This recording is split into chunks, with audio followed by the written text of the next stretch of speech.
Engineering 1P13 within McMaster is a first-year engineering design course. That's a project-based course integrating concepts from computing, graphics design, natural and applied sciences, and professionalism.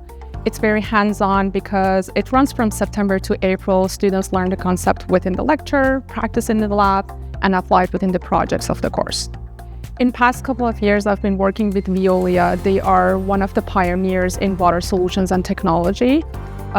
Within my capstone projects, the industry-based capstone project with chemical engineering department. But this year, when we created a new project within Engineering 1P13, they have been partnering with us by providing some really good pilot and industry-based examples of membrane filtration processes. So this project is an opportunity for students to choose a material for a particular product. So we often think about filtration in our day-to-day lives and things like a Brita filter or a coffee filter, but people don't always remember, right, that all the water that goes down the drain, it has to be filtered in some sense before we can return it to the environment.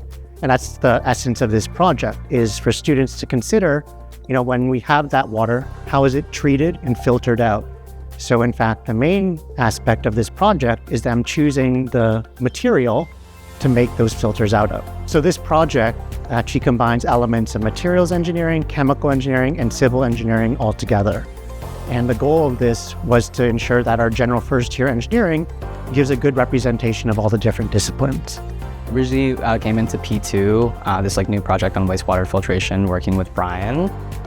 Just really valuing the importance of materials engineering and the value of research to look into material selection, not only from a mechanical perspective, but then also the sustainability and regulations surrounding the communities that you are working with, and really trying to get students interested in that realm of research, but also again the materials aspect of the things that we select for our designs.